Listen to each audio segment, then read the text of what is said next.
Bonjour à toutes et à tous. Nos excuses pour ce retard dû à un petit problème technique. Les frontières ne sont pas encore réouvertes entre la France et l'Allemagne. Bien entendu, je ne dirai pas de quel côté le problème résidait. Je suis très heureux de vous accueillir aujourd'hui pour notre séminaire Atelier des brevets consacré aujourd'hui aux oppositions INP et OEB des sœurs Passy jumelles, et nous avons la chance d'avoir comme intervenant Gérard Weiss. Il n'est pas besoin de présenter Gérard, car tout le monde le connaît, mais néanmoins, je voudrais en dire quelques mots. Gérard, qui est confiné en Allemagne, tout près de votre office européen des brevets, va intervenir et va nous faire partager son expérience. Ancien membre de la grande chambre de recours et ancien membre de la chambre de recours, puisque Gérard était membre juriste des chambres de recours. Et pour animer ce séminaire, deux de nos collaborateurs, Julia Cohen-Solal et Lionel Martin. Julia et Lionel sont tous les deux mandataires agréés près l'Office européen des brevets. Et Lionel a aussi l'avantage d'être avocat, après avoir été conseiller en propriété industrielle. Vous aurez la possibilité de poser des questions au cours de ce webinaire avec la fonctionnalité associée, donc surtout, n'hésitez pas. Je vais maintenant vous laisser entre les mains expertes de Gérard, de Julia et de Lionel. Merci.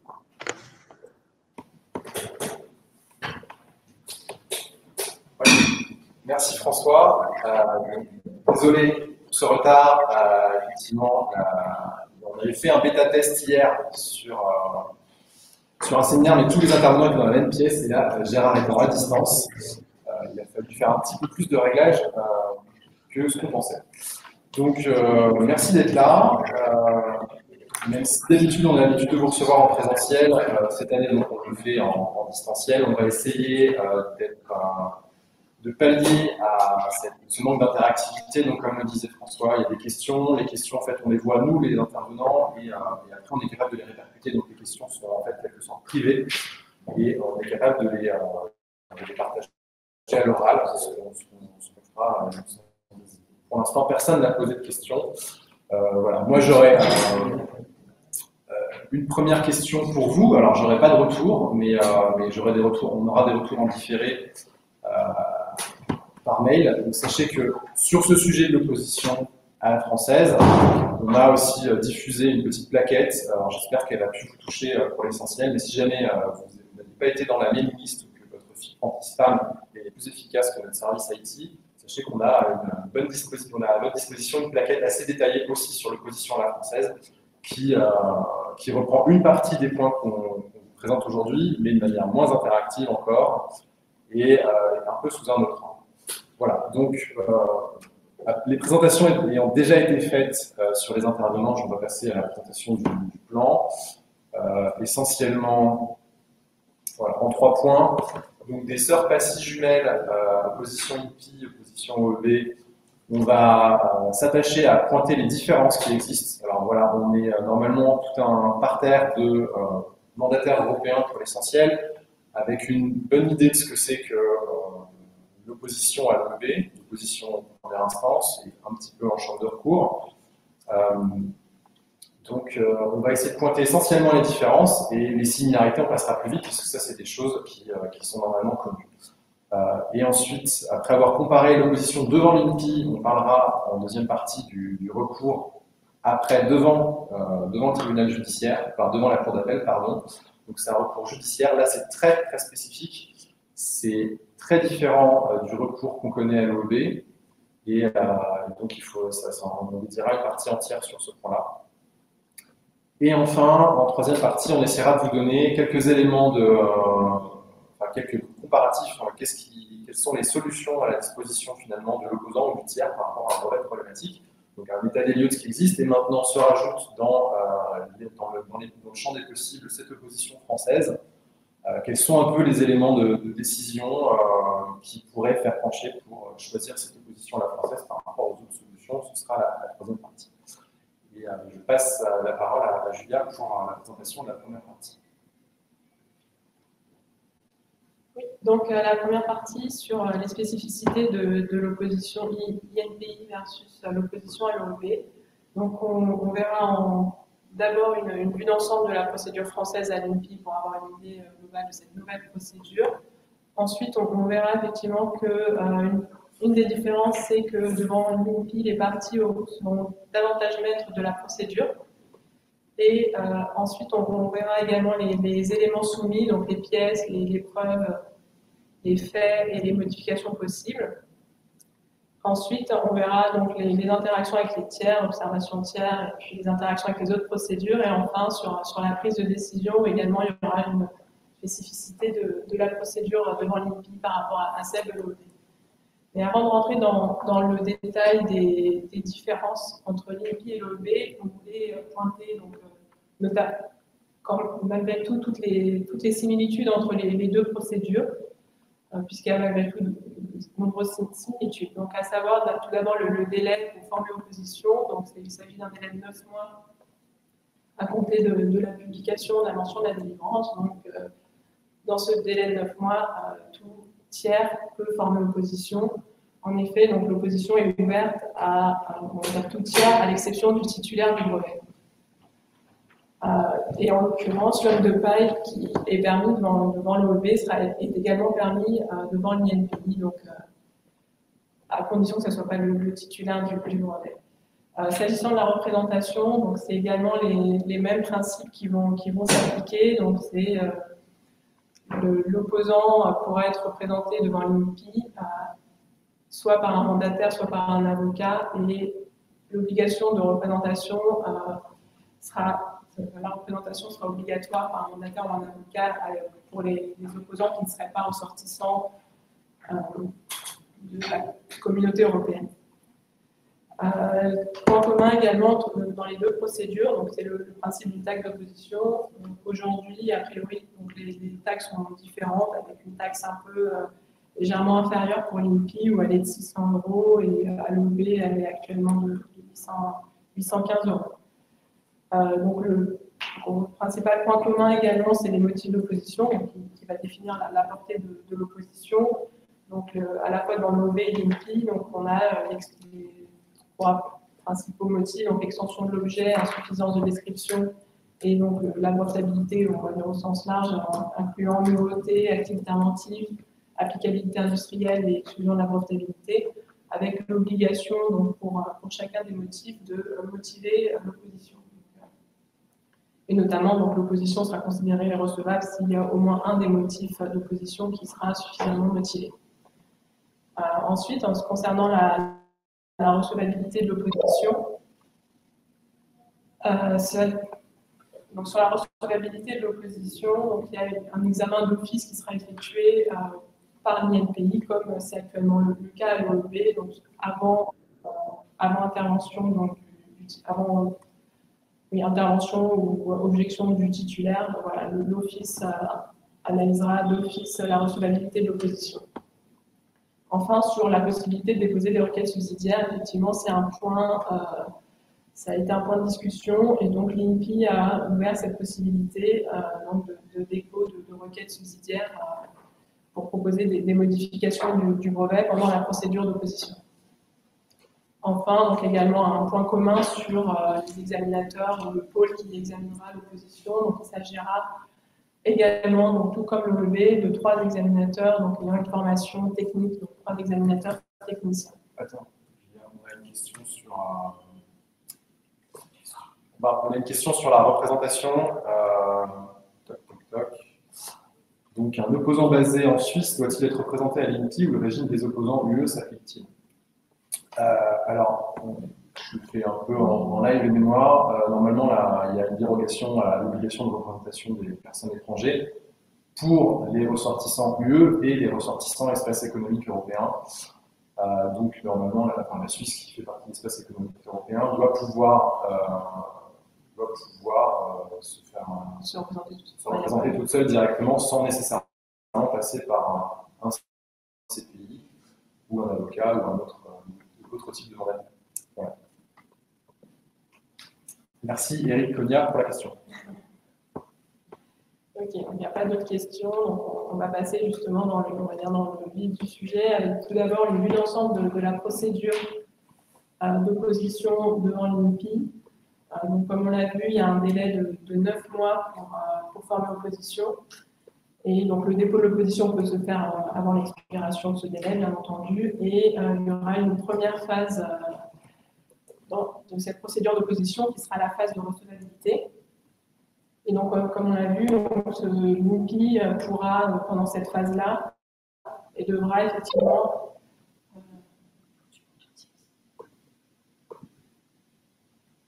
oui, on a une autre question. Oui, donc on a. C'est pour Louise, tu me feras la question. Pardon, oui, on cafouille un peu parce qu'on a une nouvelle question sur la représentation encore. Donc, sur la question pour les ressortissants GB.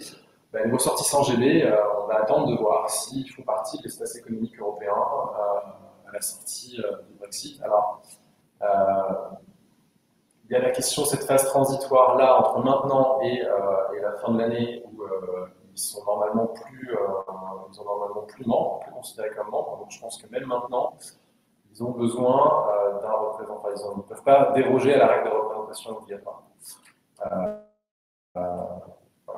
Mais en tout cas, à l'avenir, ce qui est sûr, c'est que, sauf s'ils font partie de l'espace économique européen, on va dire que la Norvège, que la Suisse ou que l'Islande, ils ne pourront pas déroger à l'obligation de représentation obligatoire pour les étrangers.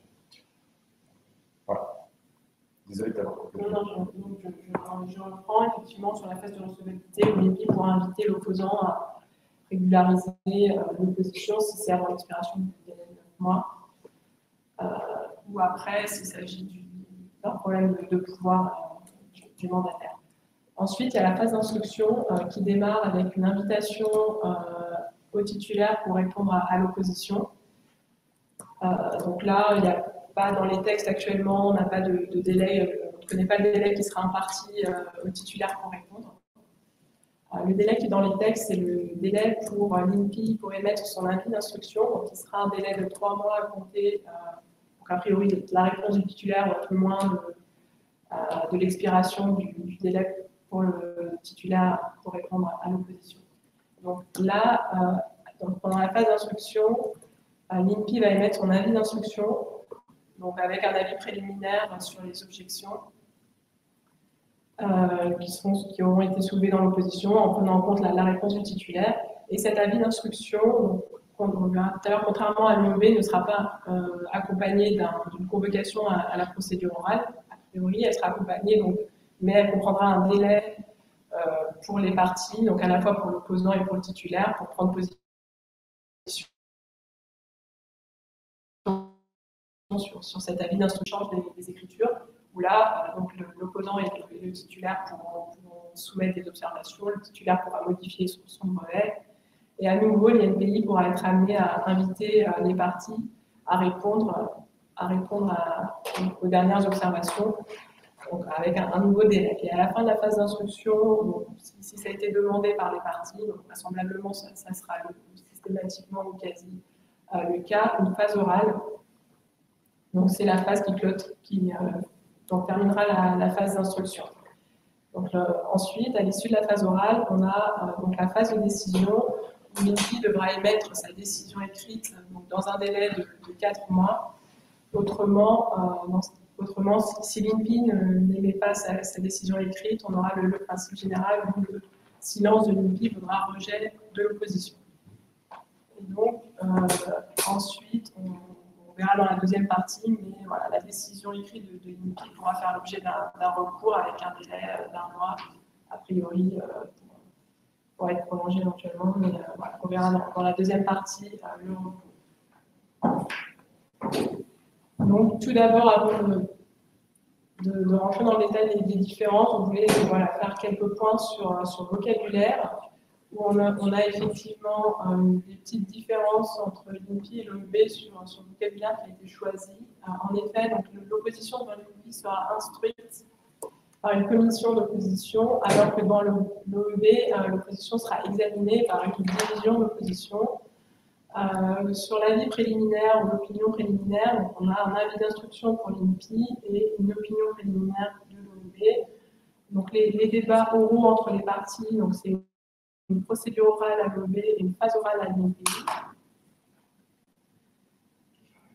Okay. Et du coup, ensuite, ce sera le principal point de différenciation entre les deux procédures probablement. Devant l'INPI, donc le recours de la décision l'INPI sera un recours en réformation dans la Cour d'appel de Paris, alors que le recours devant l'OEB, c'est une révision judiciaire devant une chambre de recours au sein de l'OEB. Donc, un des points de différenciation qu'on a relevé entre les deux procédures, c'est effectivement le choix des parties et l'influence des parties dans la procédure, puisque, contrairement à l'OEB où ce n'est pas prévu, la procédure d'opposition dans l'INPI peut être suspendue à l'initiative des parties. Donc, si les parties sont d'accord, elles peuvent demander une suspension de la procédure pendant une période de 4 mois renouvelable 2 fois. Donc, c'est une période relativement longue qui pourra permettre probablement les négociations et éventuellement donc les transactions pour envisager, donc pour le titulaire, le retrait de l'opposition. Et en effet, peut-être le pendant de cette possibilité, c'est qu'à l'INPI, si les opposants, donc tous les opposants retirent leur opposition, la procédure d'opposition elle est close devant l'INPI. A contrario, l'OEB prévoit la poursuite d'office de l'opposition même si les opposants se retirent, il y a une procédure de poursuite d'office. Donc là, peut-être que Gérard pourrait nous indiquer en pratique, dans le cas des retraits d'opposition, comment ça se passe. Allô, vous m'entendez? Vous m'entendez? Oui, Gérard. Ok, merci beaucoup. Alors, je vais te donner quelques petites informations pour la poursuite d'office de la procédure d'opposition. Alors, je crois qu'il faut distinguer la première instance et la deuxième instance. À l'OEB, si l'opposant retire son opposition, en première instance, en règle générale, la procédure est poursuivie si le titulaire a présenté des modifications en réponse à l'acte d'opposition.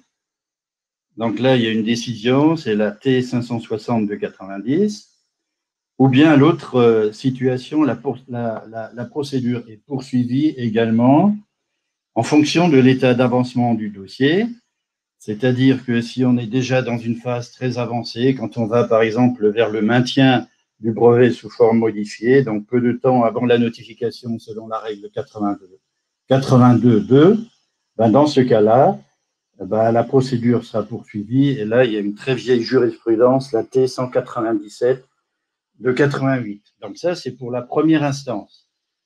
En deuxième instance, la situation est un petit peu différente dans un cas particulier. C'est si l'opposant est le seul qui fait recours et qu'il retire, l'opposant est le seul qui fait recours et qu'il retire son recours, le retrait du recours sera considéré comme le retrait de l'opposition et la procédure devant la chambre de recours sera clôturée. Donc, il n'y aura plus de poursuite de la procédure d'opposition si l'opposant est le seul requérant. Voilà, c'est ce qu'on peut dire. Là aussi, le retrait de l'opposition veut au retrait du recours. Toutes ces déclarations, c'est la même chose. Donc là, il y a des décisions de la Grande Chambre de recours qui ont traité ces questions-là. Gérard, je me permets, donc, si on se place en recours, on a deux requérants, on a un requérant titulaire uniquement. Si là, il y a un retrait du recours, est-ce qu'en pratique, la Chambre de recours continue d'office réellement le recours? Elle a le droit de le faire, mais est-ce qu'elle le fait en pratique? Alors, s'il y a deux requérants, donc à la fois le titulaire et l'opposant, s'il y a retrait de l'opposant, la Chambre de recours va continuer avec le requérant titulaire. Mais si on a les deux retraits, si les deux requérants retirent le recours, là, on a Alors là, c'est fini, on arrête. Merci la C'est clôturé, la procédure est clôturée. C'est l'application du principe du dispositif. C'est-à-dire, c'est les requérants qui disposent de la procédure. C'est eux qui ont ce pouvoir de disposition. S'ils retirent leur recours, c'est fini. C'est noté. Merci, merci Gérard. Ok, donc en poursuivant sur les spécificités, il y a la question de l'information du public. Donc, comme on le sait, à l'OEB, l'opposition est mise en ligne très rapidement, donc, quelques jours après, mis en ligne avec les documents de l'opposition. À la fois donc, le fait que l'opposition ait été formée et tous les documents qui auront pu être déposés par l'opposant. À l'INPI, a priori, l'INPI a indiqué que les tiers seraient informés dès la formation de l'opposition. Donc, effectivement, là, on a vu dans le RNB, donc le registre français des brevets, qu'une opposition a été formée à l'encontre d'un des brevets. Mais les documents ne sont pas, en tout cas aujourd'hui, encore disponibles pour cette opposition. Et a priori, les documents pourraient, donc c'est dans le projet de directive qui circule de l'INPI, a priori, les documents et les pièces sur la base de l'opposition pourraient être mis en ligne à compter à l'expiration du délai de 9 mois. C'est peut-être un point encore à clarifier, mais c'est une possibilité de l'INPI. Ce qui est indiqué dans le projet de directive qui n'est pas finalisé et qui sera peut-être à surveiller, mais voilà, les documents sur la base de l'opposition pourraient à l'INPI n'être disponibles qu'à l'expiration du délai de 9 mois. Je rajoute une petite précision là, sur l'opposition qui a été déjà formée, à l'INPI. Elle a été formée dès le 3 avril, donc la première date possible, donc le 17 juin. Donc, soit c'est une erreur de jeunesse de l'INPI, de ne pas avoir encore mis en ligne les documents. Elle a mis en ligne le fait qu'il y ait une opposition, mais pas mis en ligne le fait de faire les différents documents. Soit effectivement, comme le point de Julia, c'est peut-être une volonté de ne pas les rendre publics avant la fin de la période d'opposition. On verra. Si c'était le cas, de ne pas les rendre publics avant la période d'opposition, ce serait une espèce de forum clos entre l'opposant et le titulaire pour échanger des documents de manière semi-officielle et un peu confidentielle. Ce serait un peu étonnant. Voilà. À voir, on verra ce qui se passera en pratique. Et enfin, donc, le dernier point ici, ce serait sur la portée de l'opposition, puisqu'effectivement, à l'INPI, la portée sera circonscrite aux motifs invoqués, puisque les modifications des revendications ne seront possibles que pour répondre à un motif qui aura été invoqué par l'opposant. Et s'agissant de la description ou des dessins, les modifications seront limitées pour répondre au motif invoqué d'insuffisance de description. A contrario, à l'OEB, donc les modifications donc à la fois de la description et des revendications des dessins est possible pour répondre à un motif d'opposition, même si le motif n'a pas été soulevé par l'opposant. Donc, ensuite, le point de différence qu'on souhaitait traiter, c'est sur les éléments soumis. Donc, à commencer par les pièces, puisque, alors, devant l'INPI, l'INPI indique dans le CPI que la décision peut être fondée sur des faits ou des pièces qui seraient produites postérieurement à l'expiration du délai conforme à l'opposition, mais également des délais impartis par l'INPI pour soumettre des observations. Et donc, sous réserve du principe du respect du contradictoire, donc à partir du moment où les parties ont pu en débattre contradictoirement, les faits ou les pièces pourraient être acceptées.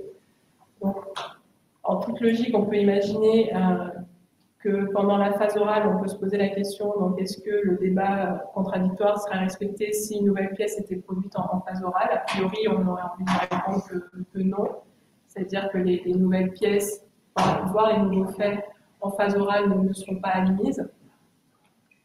Et s'agissant de la pratique plutôt ouverte de l'INPI, elle pourrait être logique si on considère le recours qui, lui, est relativement ouvert, puisque, comme on verra dans la deuxième partie, voilà, les nouvelles pièces, les nouveaux faits seront autorisés en recours. Mais effectivement, c'est une pratique qui conviendra de vérifier avec l'INPI, avec la pratique qui sera mise en place par l'INPI sur ce point.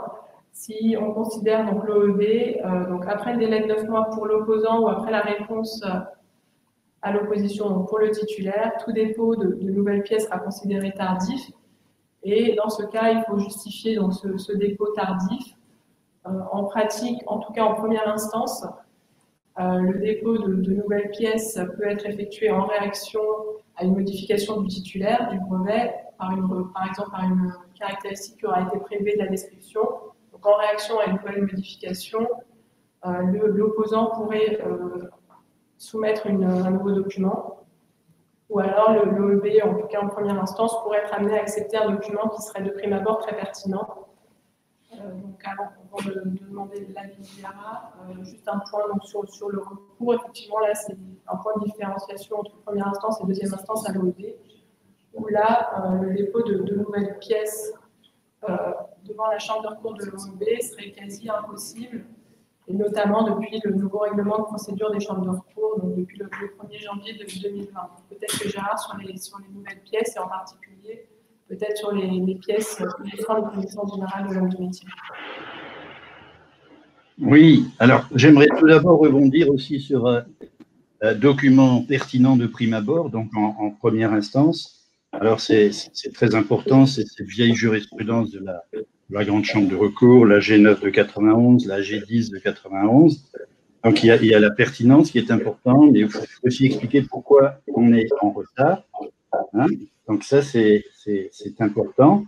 Pour le recours, alors vous savez qu'il y a le règlement de procédure des chambres de recours, le nouveau, et peut-être pour expliquer la grande différence entre ces deux règlements de procédure, avec l'ancien règlement de procédure de 2007, avec le mémoire de recours et la réponse au mémoire, il y avait la possibilité pour les parties, donc le requérant et l'intimé, de présenter de nouveaux faits, preuves et requêtes. Et tout ceci, donc ces nouveaux éléments, sous le régime de l'ancien règlement de procédure de 2007, tout ceci était dans la corbeille, si vous voulez. Et il appartenait après à la chambre de recours de voir ce qu'il y a dans la corbeille et éventuellement de sortir de la corbeille des choses qui auraient pu être présentées en première instance.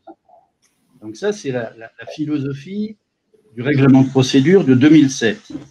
Donc on peut tout amener, tout est dans la corbeille, et c'est la chambre de recours, donc nouvelle requête, nouveau document, et c'est la chambre de recours qui fait le tri et qui peut dire non, ce document, on ne l'accepte plus parce qu'il aurait pu ou dû être présenté en première instance. Ça, c'est l'article 12, paragraphe 4. Avec le nouveau système, qui est entré en vigueur le 1er janvier 2020, l'approche est totalement différente. Avec les nouveaux articles 12.2 et 12.3, le recours porte donc uniquement sur des requêtes, faits, preuves, arguments et objections sur lesquels la décision attaquée est fondée. Donc, ça, c'est la corbeille. La corbeille, c'est toutes les choses donc, qui sont requêtes, faits, preuves, arguments et objections sur lesquels la décision attaquée est fondée. Et donc, si vous avez des modifications, si vous voulez apporter un nouvel argument, etc., il faudra essayer de convaincre la Chambre de les intégrer dans la corbeille. Et la Chambre de recours, elle va évaluer si c'est justifié ou pas.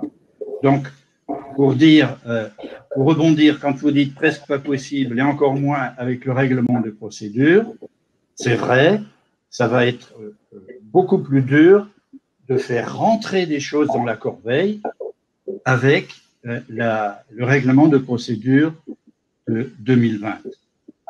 Alors, vous m'avez mis qu'est-ce qui se passe avec les connaissances générales de l'homme du métier.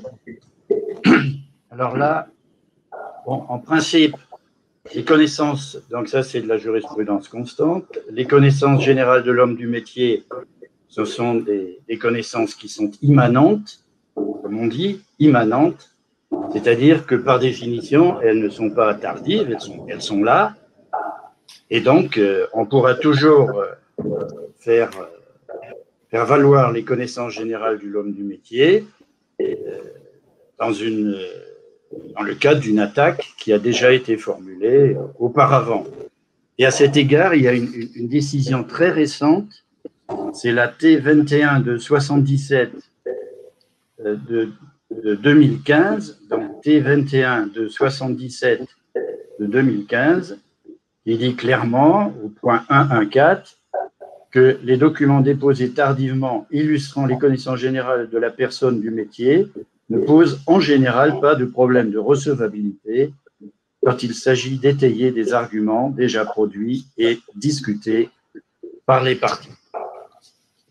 Voilà, c'est ce qu'on peut dire pour les connaissances générales de l'homme du métier.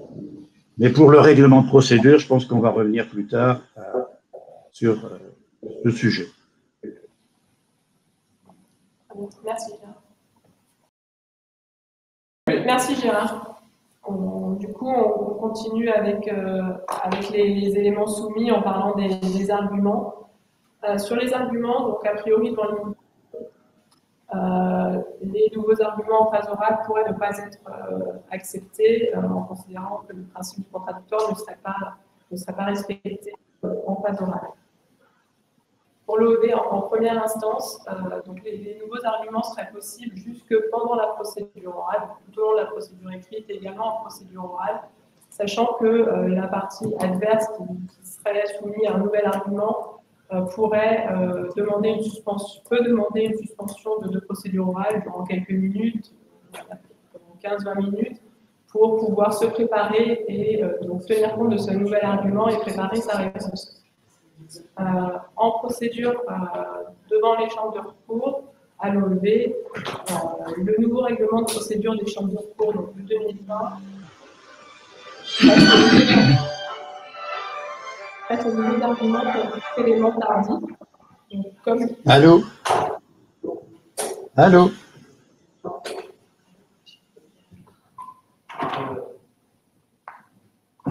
Comme tout élément, donc à l'OEB dans les chambres de recours, les nouveaux arguments sont traités comme tout élément tardif, donc comme les pièces et comme on l'a vu juste avant.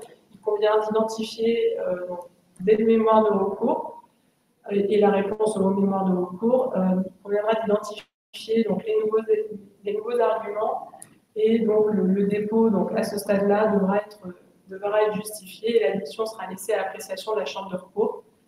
Donc, comme on l'a vu pour les pièces, effectivement, la chambre de recours devra décider si elle admet un nouvel argument, comme elle doit décider si elle admet un nouvel argument.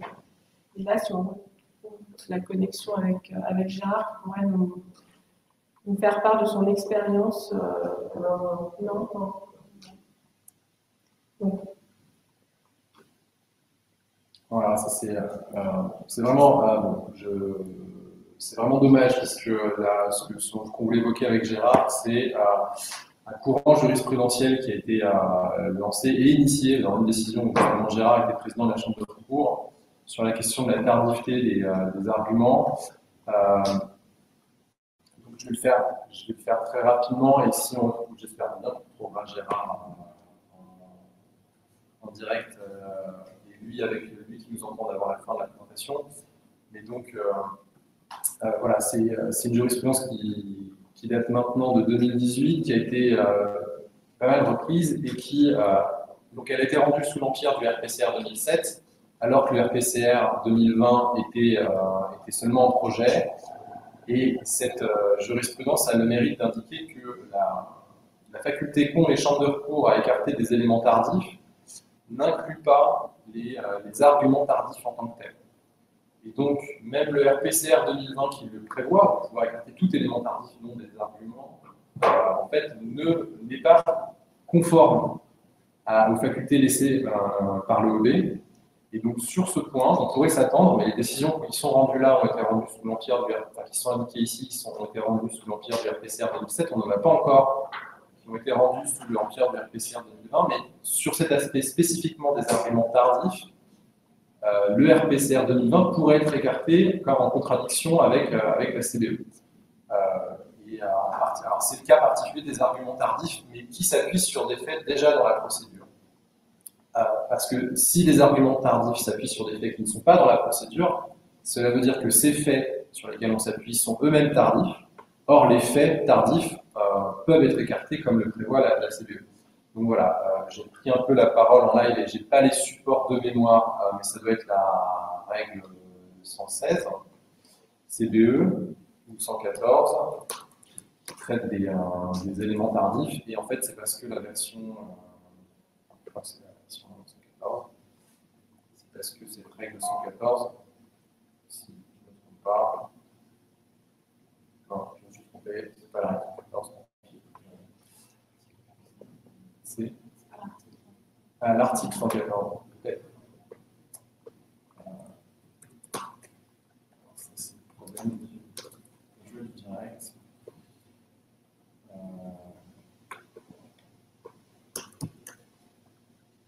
Oui, c'est l'article 114, comme l'indique Julia, effectivement. L'article 114, paragraphe 2.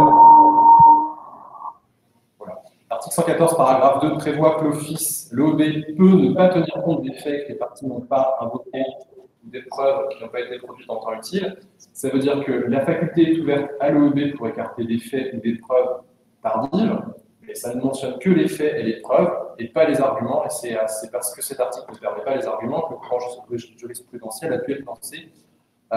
Donc c'est la décision indiquée de 19-14 sur 12.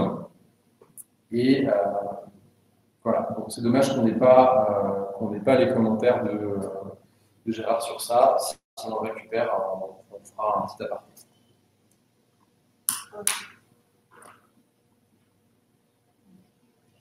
Alors ensuite, un petit point sur les modifications du brevet. Donc là, en se concentrant sur la première instance et une comparaison entre l'INPI et l'OEB. Donc la première possibilité pour le titulaire devant l'INPI et à la fois devant l'OEB, c'est la première invitation à répondre à l'opposition. Donc là, c'est la première possibilité. À l'issue de cette première réponse, donc en général, l'étape suivante, c'est à l'OEB, c'est l'opinion préliminaire de l'OEB qui accompagne la convocation à la procédure orale. Et là, le titulaire est invité à présenter donc, des modifications du brevet avant la procédure orale. Et donc là, à la suite de ça, même si donc, en réponse parce que l'opposant sera aussi amené à prendre position et à soumettre des observations, le titulaire pourra à nouveau éventuellement soumettre des modifications en réaction aux dernières observations de l'opposant. Donc avant la procédure orale, il n'y aura pas de nouvelle invitation de la part de l'OEB avant la procédure orale.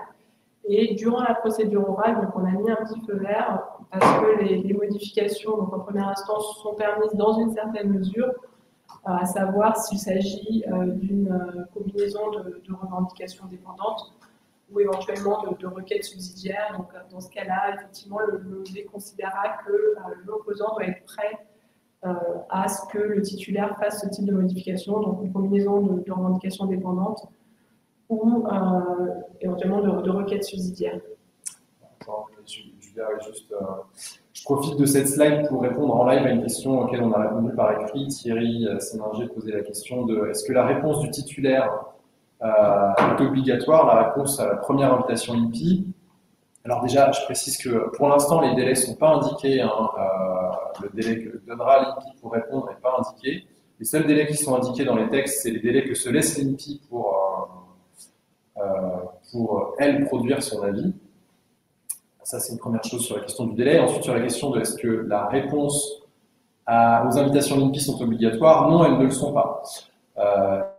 Mais si vous ne répondez pas à la première invitation de l'INPI, vous fermez cette fenêtre, vous voyez que l'avis comme sur la frise l'indique, va être rendu sans l'avis du titulaire, sans les modifications du titulaire. Et donc, vous prenez le risque d'avoir un avis qui est relativement négatif.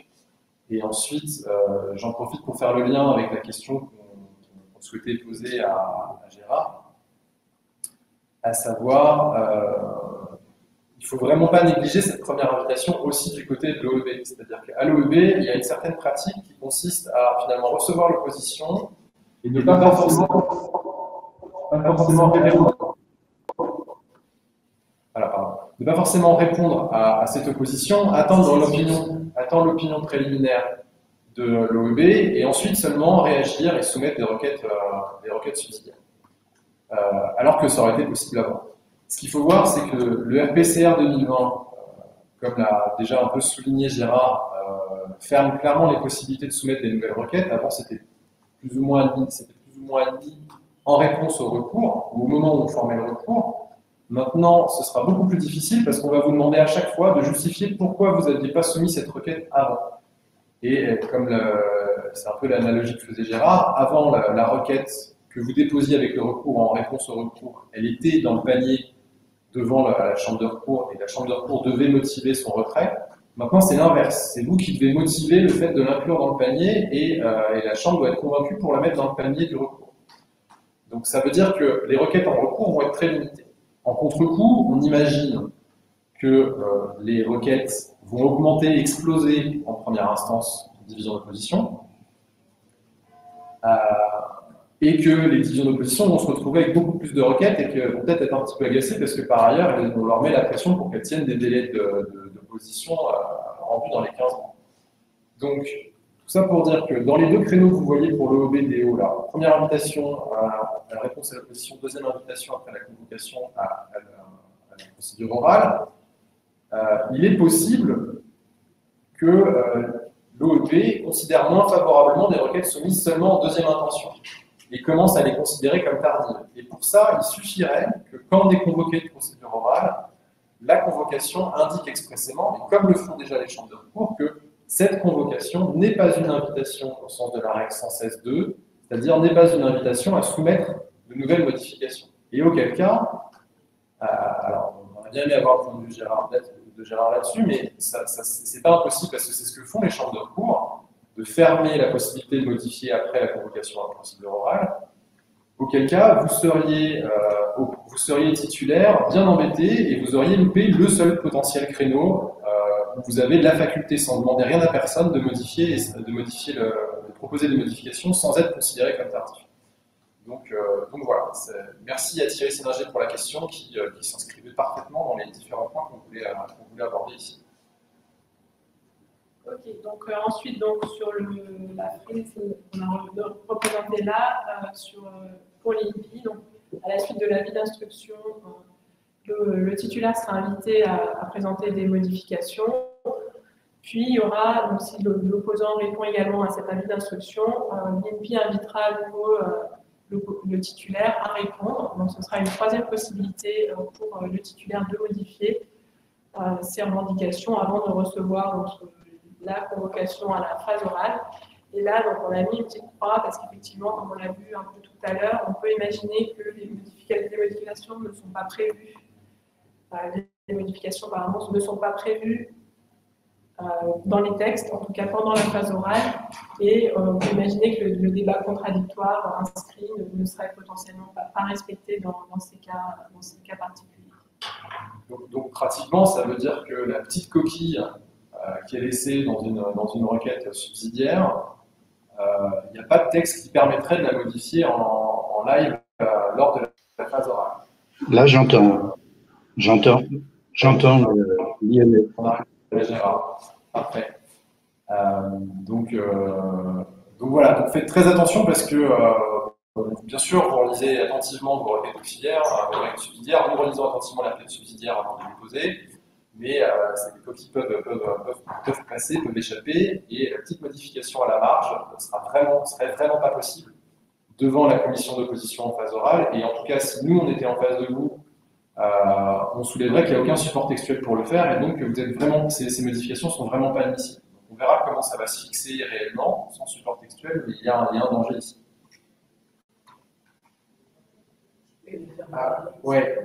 Gérard, donc on a avancé, peut-être qu'on revient sur ça se permet de revenir sur le slide d'avant, où j'ai donné un peu la substance de votre intervention sur la question des arguments tardifs en devant l'EEB en division, enfin en chambre de recours, ou division d'opposition.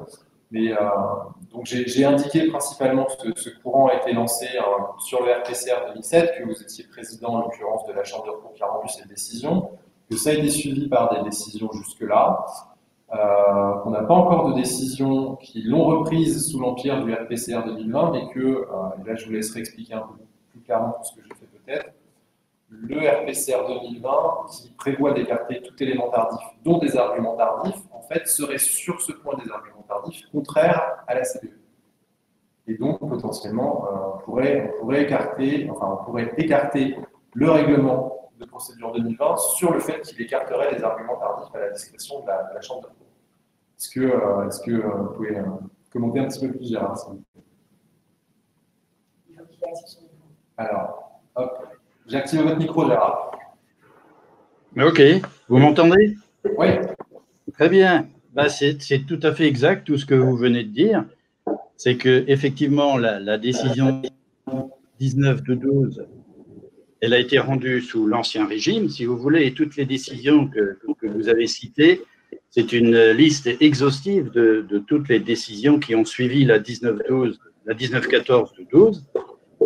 Et la question qui se pose maintenant avec le nouveau règlement de procédure qui exclut donc la possibilité d'avancer de nouveaux arguments si ce courant jurisprudentiel va être suivi ou pas.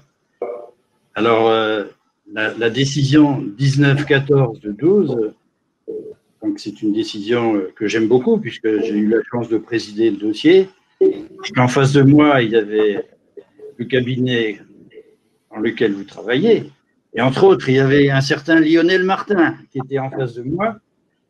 Et donc, c'était un très grand plaisir de travailler avec mes collègues pour la rédaction, de travailler avec vous pour rédiger cette décision. Et nous sommes arrivés à la conclusion, et croyez-moi qu'on a beaucoup réfléchi, que des arguments peuvent être présentés à tout moment au cours de la procédure. Et la base, alors cette décision, elle est en français. Donc, les personnes qui nous écoutent, je conseille vivement également de la lire, parce que bon, ça va aller beaucoup plus vite, parce que c'est ni en allemand ni en anglais. Et elle est très bien motivée. Alors, il y a plusieurs éléments qui nous ont permis d'arriver à cette conclusion. Il y a d'une part l'analyse de l'article 114 et la version anglaise. La version anglaise de l'article 114. Et si vous lisez bien l'article 114.1, on parle d'arguments, donc l'examen d'office aussi les arguments, mais dans le paragraphe 2 de l'article 114, on ne mentionne plus les arguments, donc on ne peut pas les écarter, les arguments. Ensuite, on a analysé les travaux préparatoires du règlement de procédure de 2007 et également la jurisprudence, et nous sommes arrivés à la conclusion qu'on peut présenter un nouvel argument à tout moment de la procédure, et même au niveau du recours. Alors, cette décision, elle est contraire à une jurisprudence, à un autre courant jurisprudentiel qui a été initié par la T 1621 de 09 et puis qui a été suivi par d'autres décisions.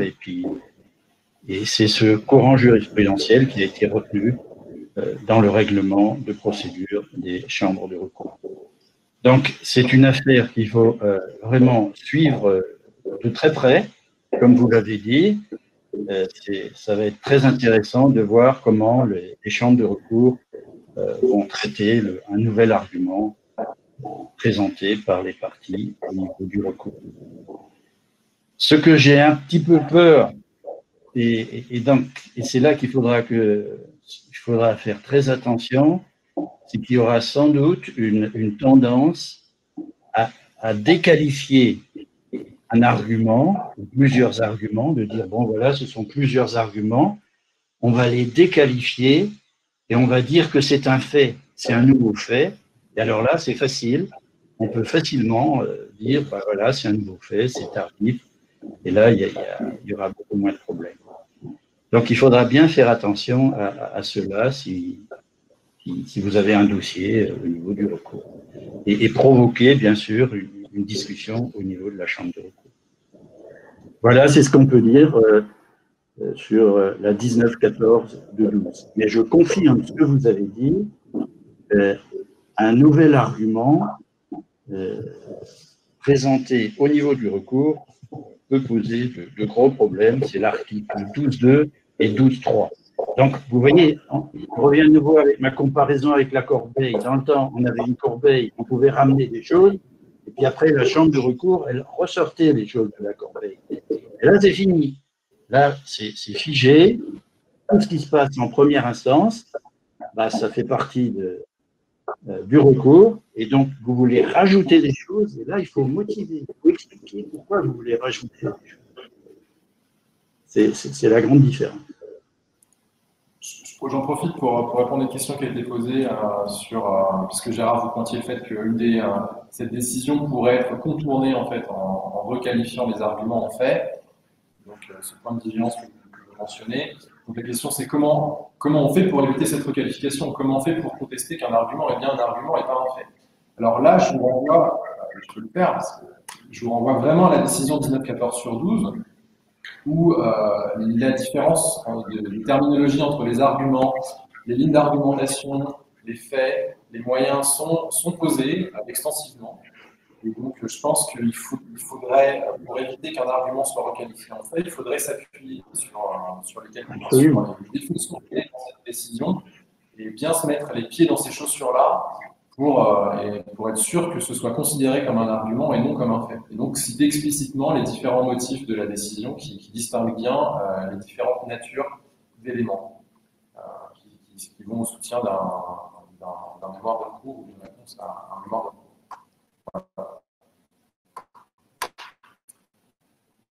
Merci Gérard pour la précision sur 1914 sur 12 qu'on a vu commenter sur le blog de Tessèdre mais qui n'est pas encore assez largement diffusé. Je crois souvent des confrères qui n'en ont pas entendu parler, donc voilà, mais on essaye de contribuer à cette diffusion la plus large.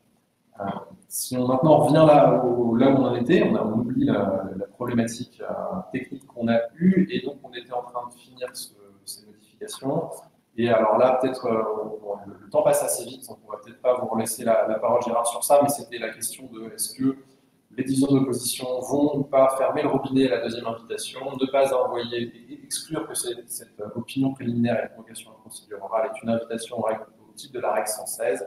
Bon, on avait échangé en préparation sur ça, Gérard, et bon, je pense qu'on a présenté l'essentiel des éléments aux personnes qui sont présentes. Donc, on essaie de récupérer le timing et on passe à la suite. Oui, donc sur les spécificités OEB INPI, sur les moyens de preuve, donc, alors que l'OEB prévoit l'audition de témoins ou d'experts, l'INPI, donc en tout cas dans les textes actuellement, cette possibilité d'audition de témoins ou d'experts n'est pas prévue explicitement dans les textes. Ensuite, sur le formalisme, l'INPI a indiqué donc, que les pièces devaient être numérotées et listées dans un bordereau et qu'on devait mettre en évidence les nouveaux moyens qui ont été invoqués par rapport aux écritures précédentes. Ce type de formalisme, en tout cas devant la division d'opposition à l'OEB, n'est pas prévu dans les textes, même si donc, pour la division d'opposition, ce n'est pas prévu. Pour les chambres de recours, donc, le nouveau règlement de procédure indique également le fait de mettre en évidence les nouveaux moyens par rapport aux précédentes soumissions. Là, effectivement, on aurait vu l'avis de Gérard sur la pratique et ce qui pourrait faciliter la vie de l'OEB, donc peut-être première instance et essentiellement donc chambre de recours. Est-ce que la pratique des bordereaux ou l'identification des nouveaux moyens pourrait aider et pris favorablement de la part de l'Office?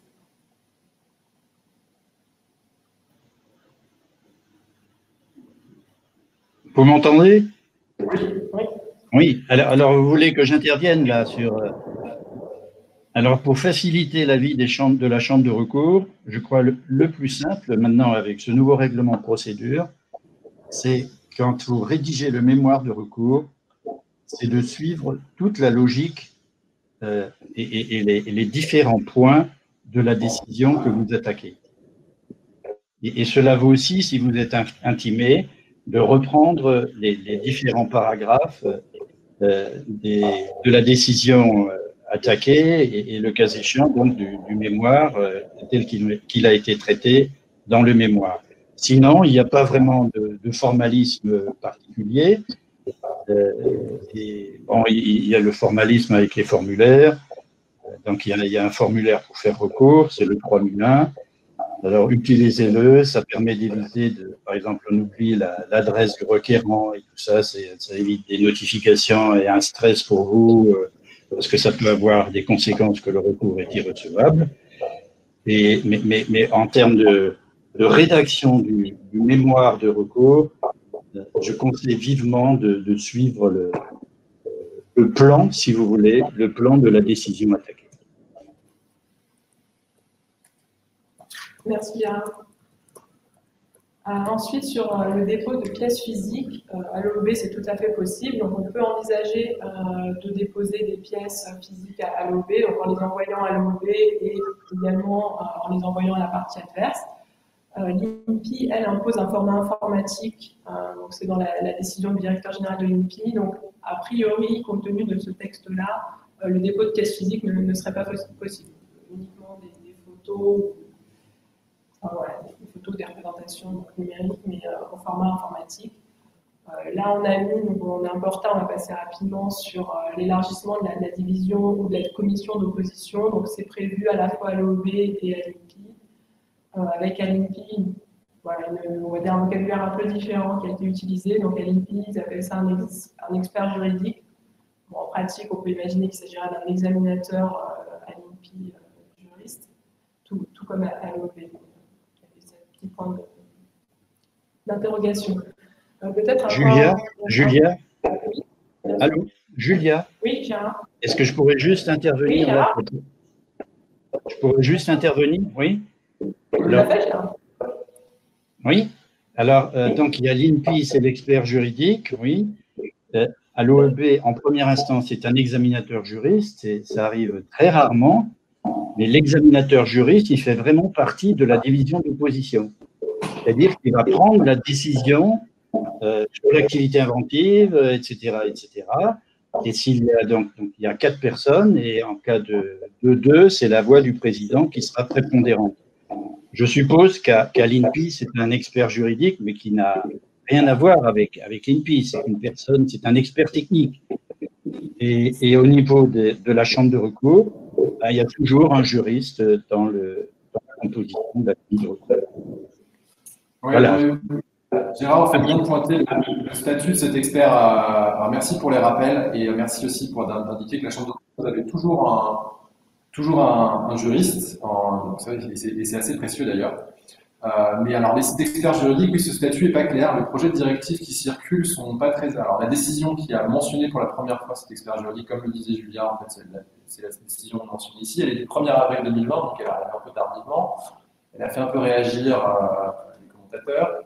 Et on ne sait pas trop quel statut il va avoir. Il a l'air d'être effectivement pas forcément quelqu'un de l'INPI, et en tout cas, de ne pas faire partie de la commission d'opposition. Ça a l'air d'être vraiment un expert qui est adjoint et il n'aura pas de voix. Il n'aurait pas de voix dans la commission d'opposition comme aurait un examinateur juriste à l'OEB. Mais on espère que les directives, quand elles seront complétées et officialisées par l'INPI, clarifiera un peu ce statut, et puis après on se battra sur est-ce que c'est légitime d'avoir soit une personne extérieure ou pas. Là, c'est un point de vigilance qui est encore affigé. Merci Hélène. On poursuit avec le petit point de traduction, où là, à l'INPI, il est indiqué que le mémoire et les échanges en français, ce qui était attendu, mais ce qui est peut-être plus surprenant, ça a été donc le texte qui indique que toute pièce en langue étrangère doit être accompagnée d'une traduction française, et que, donc c'est, oui, effectivement très, très surprenant, et donc, notamment sur les pièces, on peut imaginer qu'un inventaire en anglais doit être accompagné d'une traduction. Voilà. En pratique, il faudra voir si effectivement l'INPI, on peut inviter l'INPI, l'INPI pour inviter la partie à déposer une traduction intégrale ou partielle. Donc, effectivement, on attend de voir en pratique si l'INPI demandera, notamment pour les pièces en anglais, si l'INPI invitera de manière systématique la partie adverse la partie qui a déposé les pièces à fournir une traduction. Et donc, si on compare à l'OEB, donc les mémoires, les échanges peuvent être déposés dans toute langue officielle, donc anglais, allemand ou français, avec la particularité, bien sûr, pour les modifications qui doivent être déposées dans la langue de la procédure. Et à contrario, donc, toutes les pièces peuvent être déposées en toute langue, et l'OEB peut demander une traduction. Voilà, le petit distinguo sur les traductions entre l'INPI et l'OEB. Du coup, si on passe à la quatrième partie sur l'interaction avec les éléments extérieurs, donc l'INPI, au contraire de l'OEB, ne prévoit pas la possibilité de déposer des observations tiers, donc elle serait déclarée irrecevable. Et a priori, on tend vers le fait qu'elle ne soit même pas rendue publique. Du coup, elle ne serait pas accessible aux tiers. Et même à l'opposant, j'ai une interrogation, mais ce n'est pas certain qu'elle soit transmise à l'opposant. Sur l'intervention du contrefacteur présumé ou du tiers qui cherchera à se faire déclarer non contrefacteur, donc il y a cette possibilité à l'OEB qui n'est pas prévue par l'INPI, mais qui restera possible donc, en procédure de recours contre la décision de l'INPI. Donc là, peut-être Gérard pourrait nous indiquer en pratique si les observations de tiers sont prises en compte par l'OEB de manière d'office ou pas, en fonction peut-être du stade de la procédure, si elles sont prises en compte et lues et considérées par l'OEB. Oui, merci. Donc, en fait, là aussi, il faut distinguer OEB, première instance et deuxième instance. Pour la première instance, il n'y a aucun souci. Elles peuvent être présentées d'une manière anonyme, et en donnant même électroniquement, et donc la division d'opposition, ce sera transmis à la division d'opposition qui devra traiter ces observations et vérifier la pertinence de ces observations. Au niveau du recours, c'est un peu différent, où maintenant ça va sans doute être vraiment différent avec le nouveau règlement de procédure. Donc, il n'est pas exclu de présenter des observations de tiers. Au niveau du recours, mais de toute façon, il sera considéré comme tardif. Et la chambre de recours, elle devra donc voir comment elle va traiter cette pièce qui a été produite d'une manière très tardive sur la base de l'article 112, paragraphe 2.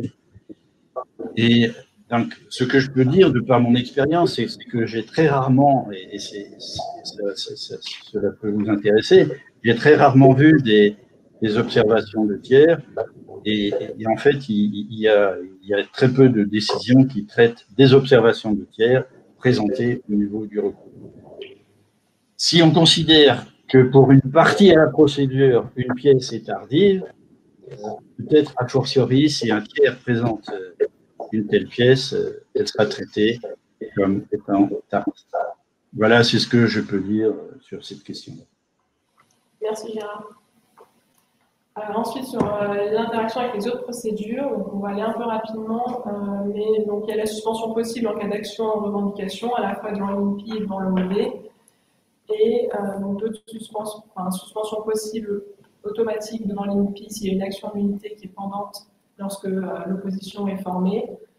Et on peut noter que les procédures de limitation suite à une action en unité du coup, continueront devant l'INPI. Il n'y aura pas de suspension, de clôture d'une procédure de limitation si elle est dans le cadre d'une action, si elle est effectuée dans le cadre d'une action en unité. Autrement, il y a la même pratique qu'à l'OEB, une procédure de limitation qui ne serait pas dans le cadre d'une action en unité sera soit irrecevable, soit clôturée s'il y a une opposition. Enfin, donc la dernière partie sur les différences OEB et INPI sur la phase de décision. Donc l'INPI, comme on l'a dit, doit envoyer sa décision écrite dans les 4 mois après la fin de l'instruction. Autrement, le silence vaudra un rejet. L'INPI prévoira d'envoyer le procès verbal de la phase orale a priori avant la décision écrite, parce qu'elle indiquait que ce serait adressé dans les meilleurs délais. Mais le délai enfin, la possibilité de faire recours commencera à compter de la décision écrite de l'INPI. A contrario, donc à l'OEB, la décision elle est prononcée en procédure orale. Il est possible de faire recours dès le prononcé de la décision. Mais bon, le délai, bien sûr, court à compter de la signification de la décision écrite. Et donc, en tout cas, en première instance, le procès-verbal et la décision sont envoyés en même temps aux parties. C'est pour ça qu'on a distingué avec la chambre de recours, où en chambre de recours, donc, le procès-verbal de la procédure orale est envoyé avant la décision écrite, même si là, le nouveau règlement de procédure impose un délai à la chambre de recours de 3 mois pour envoyer la décision écrite. Et là, peut-être Gérard rapidement nous indiquer notamment pour les divisions d'opposition, est-ce qu'il y a un délai qui serait implicite ou en tout cas interne à l'OEB pour rendre la décision écrite pour la division d'opposition? Oui, alors pour la première instance, c'est exact. La décision écrite, elle est envoyée en même temps que le procès-verbal. Et le délai, il y a un espèce de délai interne qui est de 1 mois pour faire ce travail-là. Au niveau du recours, c'est un petit peu différent, donc c'est pas en même temps. Vous recevez tout de suite le procès-verbal, mais il y a une différence entre le procès-verbal de première instance et de deuxième instance. Donc tous ceux qui ont déjà fait des procédures en première et en deuxième instance, le procès-verbal de la deuxième instance, donc au niveau du recours, il est beaucoup plus court, puisqu'il n'y a que les déclarations pertinentes des parties. Alors, et toute l'argumentation que vous avez développée à la procédure orale, vous la retrouverez dans la décision écrite, ce qui n'est pas le cas en première instance, qui développe davantage le procès-verbal. Et donc, le délai pour le procès-verbal en deuxième instance est envoyé très rapidement. Il y a un délai de 15 jours pour envoyer le procès-verbal avec les résultats, tout ça, et les déclarations pertinentes. Et la décision écrite, elle, là, il y a un délai. Donc ça, c'est nouveau avec le règlement de procédure de 2020. Fait avant, c'était déjà comme ça. Mais maintenant, on a voulu fixer ce délai de 3 mois. C'est peut-être pour un meilleur contrôle des choses, je ne sais pas. Et ça a été demandé aussi par les mandataires. Mais il y a quand même un petit bémol. Si on a besoin de plus de temps, puisque par exemple, c'est une chambre à 5 personnes, ce qui est bien possible, ou que ce soit un dossier extrêmement compliqué, dans ce cas-là, le président de la Chambre devra vous informer de la date à laquelle la décision vous sera envoyée. Voilà. Merci. Là, on avait fait un point sur la répartition des frais, mais le délai, on va sauter. Donc, il y a le même principe de répartition différente des frais. Enfin, on voulait terminer sur le principe de la révocation partielle, qui n'est pas prévu à l'OEB, mais à l'INPI, on distingue révocation, donc quand toute partie est maintien sous forme modifiée. Donc, il y a la possibilité, a priori, de révocation partielle, de ne révoquer que certaines revendications. Et du coup, en pratique, on s'est posé la question, donc, comment seraient analysées ces requêtes subsidiaires, ces requêtes du titulaire. Donc, est-ce qu'on analyserait toutes les revendications de la requête principale avant de passer à la première requête subsidiaire? Ou est-ce que, et dans ce cas, si une revocation dépendante est considérée valide, est-ce que l'INPI prendra une décision de révocation partielle sans étudier la première requête subsidiaire? Ce sont juste des interrogations et il faudra évidemment suivre la pratique de l'INPI. Je ne sais pas si ce sera clarifié dans les directives, mais en tout cas probablement par la pratique. Et dans ce cas-là, on peut effectivement se poser la question de devoir attaquer toutes les revendications dépendantes ou pas en tant qu'opposant. Donc voilà, ce sont juste des points généraux sur la possibilité de révocation partielle à l'INPI, mais ce sont à ce stade uniquement des interrogations. Ouais, mais je rebondis, c'est un peu une création originale à l'OEB. Vous avez clairement dans les gènes les requêtes subsidiaires qui sont possibles. À l'INPI, on n'avait pas jusque-là de requêtes subsidiaires possibles en examen. Ils ont repris ça de l'OEB, ces requêtes subsidiaires. Je pense que c'est pour une bonne chose d'avoir plusieurs possibilités de modification dans le cadre de l'opposition. Et on avait aussi historiquement cette possibilité de nullité partielle qui a été transformée en révocation partielle à l'OEB. Et on va voir ce que cette chimère va donner en pratique avec le piège que peut-être qu'une requête subsidiaire 1 ne sera jamais étudiée si une revendication dépendante 6 est considérée comme valable. Voilà, à surveiller. Merci Julia. Je prends la main sur la suite. On passe au recours, et toujours le recours spécifique de la procédure d'opposition en France. Donc c'est un recours qui est devant la Cour d'appel, et c'est uniquement la Cour d'appel de Paris donc qui sera compétente. Donc ça impose quelques spécificités sur le timing et les formalités. Donc ça va être vraiment les aspects formels, mais aussi sur la question de sur le fond et sur ce qu'on peut faire au fond. On a un peu évoqué rapidement et on va évoquer plus en détail sur ce que ça permet d'être maintenant devant un tribunal judiciaire, plus exactement une cour d'appel en l'occurrence. Et on n'hésitera pas à faire intervenir Gérard sur le point analogue ou différent pour la chambre de recours à l'OEB. Donc sur l'aspect timing, voilà, on va essayer de poser un peu un timing. C'est un timing assez classique de cour d'appel. Alors vous n'êtes pas forcément habitué à ça, mais vous avez des délais. Alors pour le coup, les délais sont assez figés. Si on prend le parallèle de la première instance, les délais sont pas encore indiqués. Là, ils sont clairement marqués. C'est ce qu'on appelle les délais Magendie. Les délais de cour d'appel, on a un délai de recours d'1 mois en rouge, et ensuite on forme un acte de recours un peu comme à l'OEB. Et ensuite, on a 3 mois pour fournir ces premières conclusions qui peuplent l'acte de recours, donc le mémoire de recours en quelque sorte. Et on a encore, et ce délai de 3 mois est suivi d'un délai de 3 mois pour l'intimé, qui lui aussi pourra réagir, et il peut former recours, et alors le requérant principal aura encore un délai de 3 mois. Donc ça, c'est les délais violet-bleu, ça c'est figé. Et après, puisqu'on est dans une cour judiciaire, on est de type judiciaire, on a dans les gènes inscrit cette question du respect du contradictoire. Donc on aura des jeux multiples, ici marqué un peu en effacé en fantôme, la possibilité de répondre et de se répondre. Et la pratique, pour ce qui est des cas de brevet, c'est d'avoir 3 jeux au total.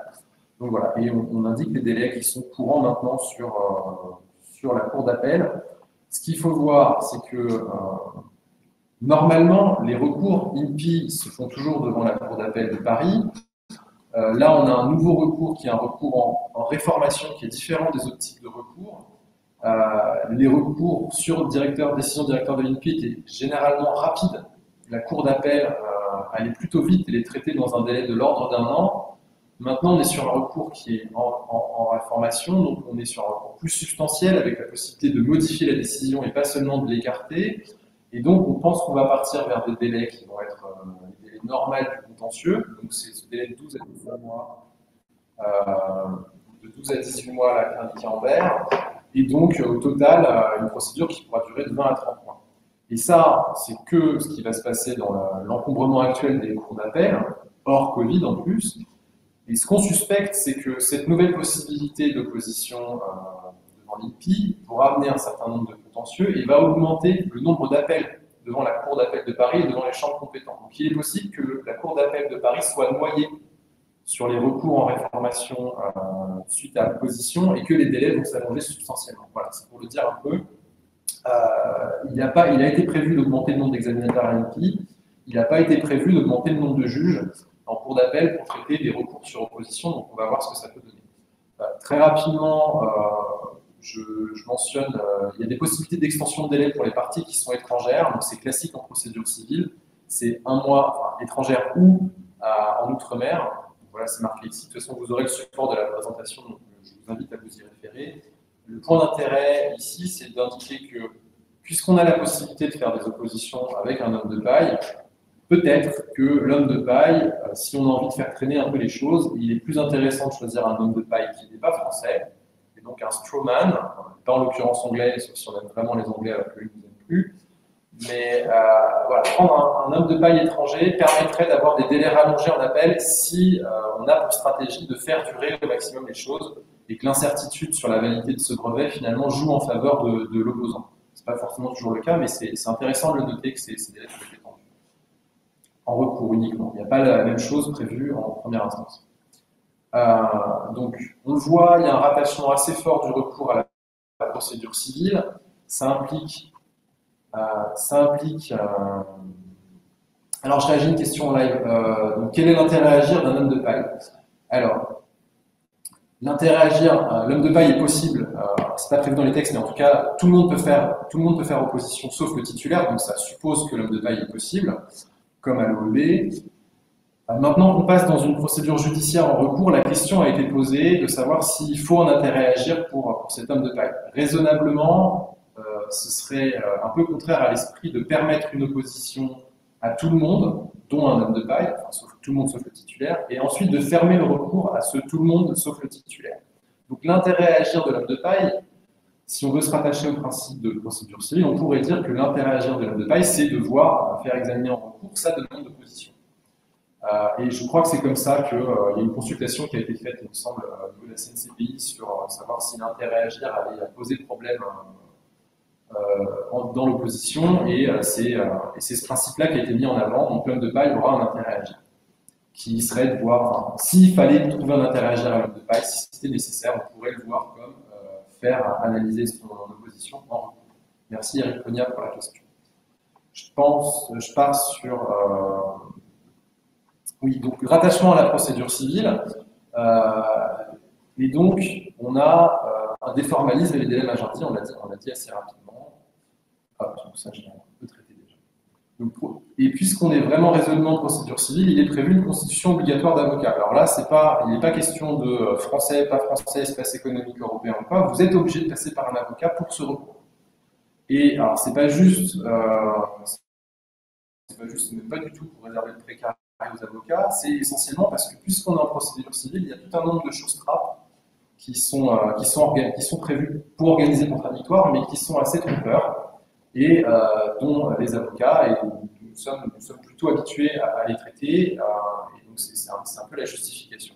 Donc les choses trappes en particulier, donc il y a une constitution obligatoire d'avocat, donc il faut le faire dans un délai d'1 mois d'envoi de l'acte de recours, et pour le recul d'intimé, c'est 15 jours après la signification. La sanction de ne pas constituer un avocat tout de suite, et théoriquement, la possibilité de ne pas être entendu, bon, en pratique, les cours ont l'habitude quand même de laisser un peu de temps quand l'intimé n'a pas constitué avocat tout de suite. Et comme vous avez vu tout à l'heure, les délais ne sont pas si courts que ça, donc de toute façon, la cour d'appel laisse le temps. Mais voilà, il faut constituer avocat théoriquement assez rapidement si on veut être diligent et montrer notre diligence. Ensuite, l'autre formalisme, et là c'est assez lourd, et c'est quelque chose qui va être très différent de ce qu'on a en première instance, c'est un triple dépôt des conclusions. En fait, on a un dépôt classique au greffe, ce qu'on appelle par RPVA, c'est un réseau privé virtuel entre les avocats et les tribunaux, donc la cour d'appel.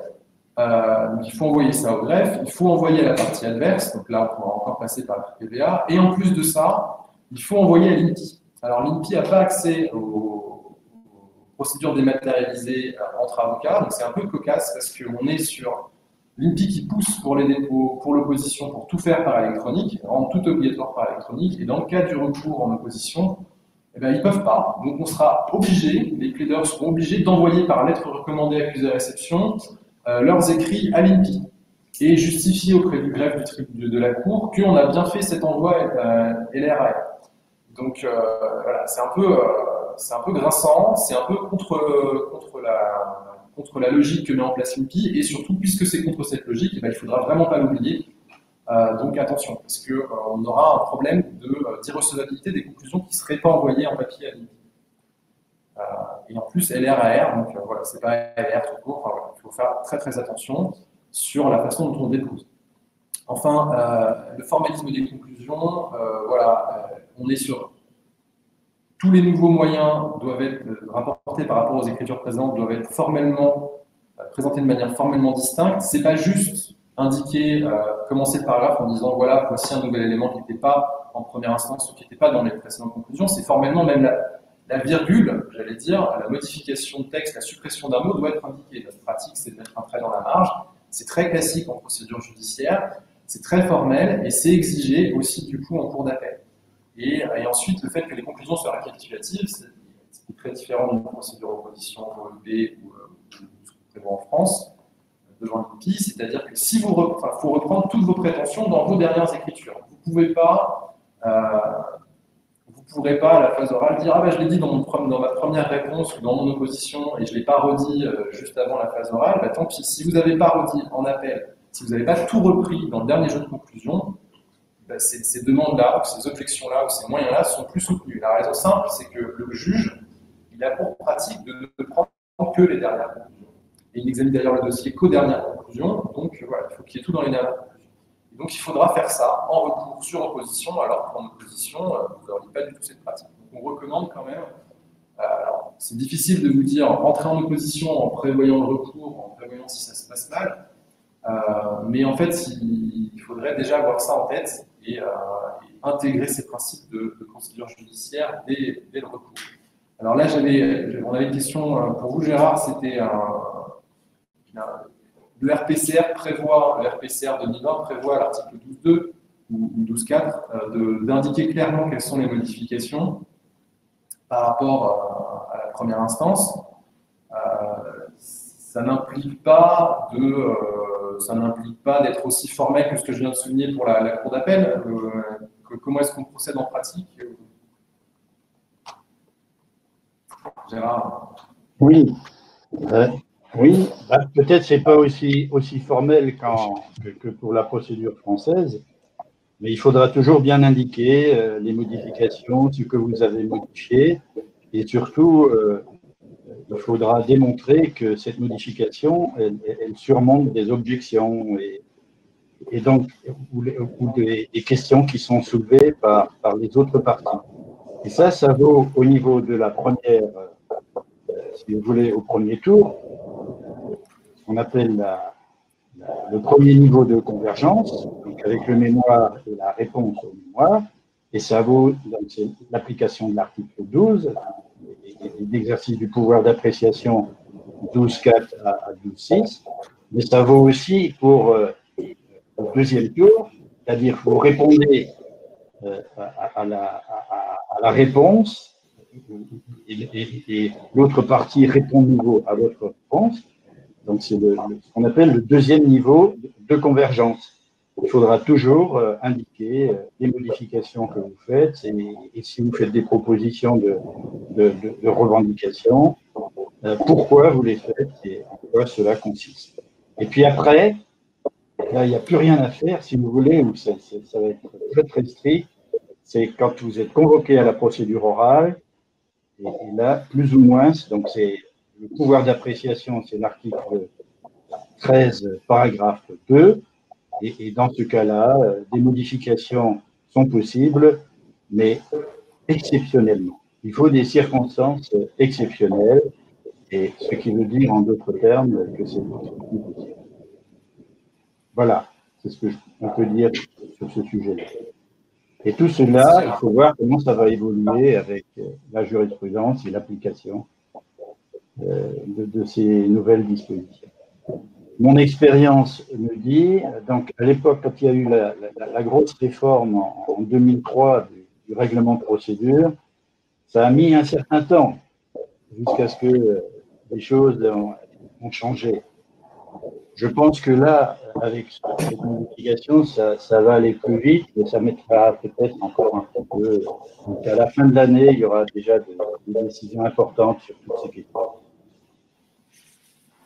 Voilà. Merci Gérard.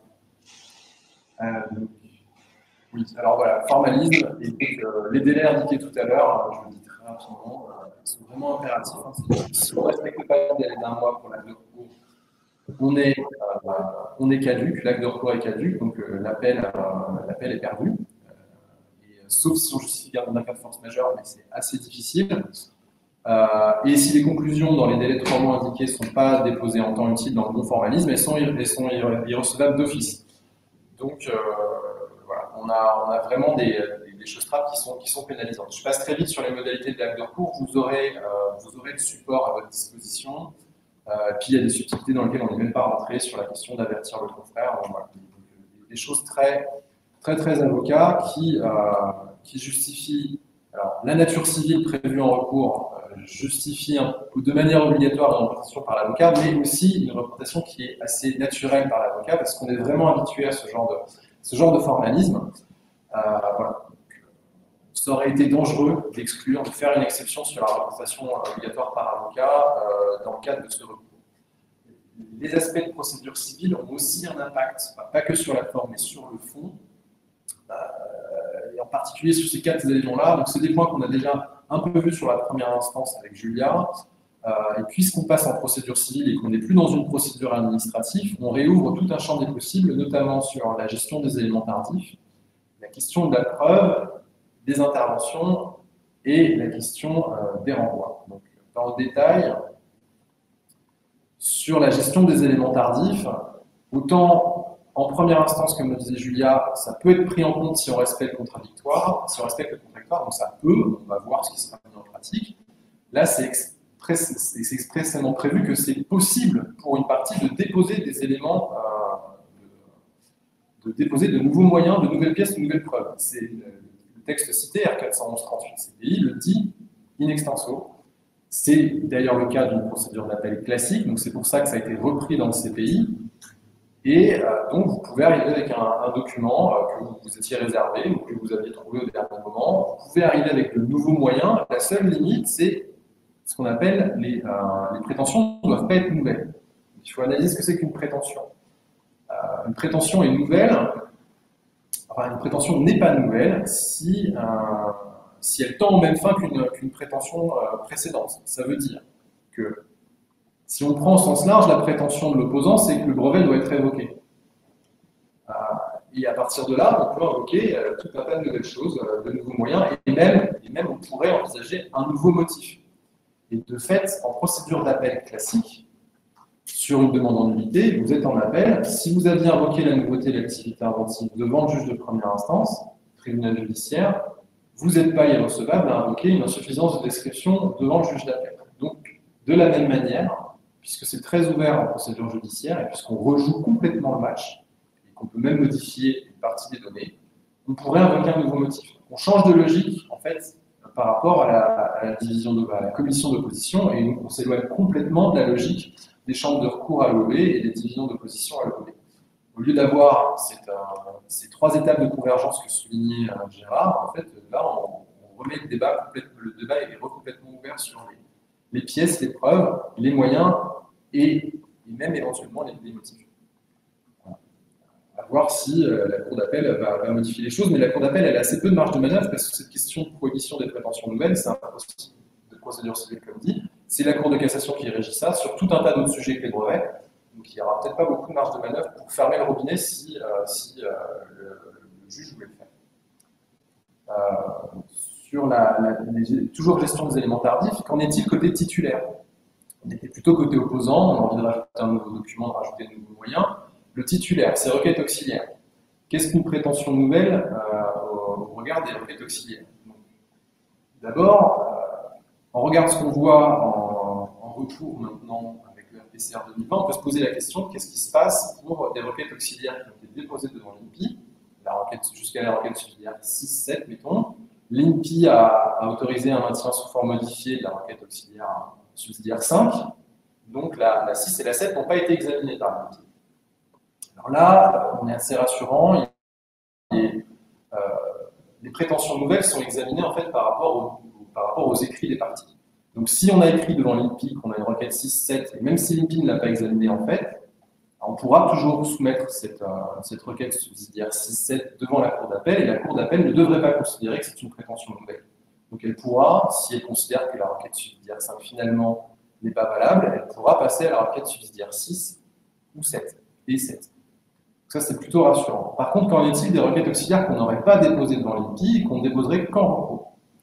Alors autant c'est très ouvert du côté opposant ou du côté moyen et pièce, autant là, ça pourrait être une prétention nouvelle de dire que mon brevet vaut la peine d'être maintenu selon la requête subsidiaire 6. L'opposant dit le brevet ne doit pas être maintenu, ça c'est une prétention. Et le titulaire, lui, il a plein de prétentions. Il doit être maintenu sous sa forme délivrée, il doit être maintenu sous sa forme en requête subsidiaire 1, 2, 3, 4, 5, 6. Et là, on ne sait pas ce qui va se passer. On ne sait pas ce qui va se passer, il est possible que ce soit une prétention nouvelle. À la ligne, le seul cas où on serait safe, c'est de dire que, puisqu'il y a eu cette révocation partielle évoquée par Julia, le pendant favorable au titulaire, c'est de dire que, puisqu'on peut envisager, puisque l'INPI pourrait envisager de maintenir le brevet tel que avec la revendication 6 valable alors que les autres ne le sont pas, ça voudrait dire que toute combinaison de revendications dépendantes ne pourrait pas être tardive devant la Cour d'appel. Donc ça, ce serait assez logique, et dans l'incertitude qu'on a par rapport aux nouvelles requêtes auxiliaires, on serait safe à au moins combiner des revendications dépendantes de requêtes déjà déposées devant l'outil. On passe, alors, n'hésitez pas s'il y a des questions, même si c'est pas forcément évident de répondre en live, sur la question des éléments tardifs et des requêtes auxiliaires en particulier. Mais je passe à l'autre élément qui est la question de l'administration de la preuve. Là encore, on passe complètement du côté judiciaire et on a toutes les mesures possibles pour le magistrat. Et ça inclut toutes les mesures d'instruction générale, donc une comparution des parties, audition de témoins, l'expertise ordonnée, et aussi même la possibilité de demander au juge de forcer la partie adverse à déposer des pièces. Par exemple, on a un problème sur la question de la priorité, il y a un grand débat sur la priorité, on pourrait forcer le titulaire peut-être on pourrait demander au juge de forcer le titulaire à communiquer les éléments, les contrats qu'il a sur le contrat de travail entre l'employé inventeur et la société déposante. Alors, le titulaire pourra ne pas y répondre, mais ça fera assez mauvais genre. Il pourra dire qu'il n'a pas ce contrat, mais ça fera assez mauvais genre du juge, puisque le juge a le droit de les demander.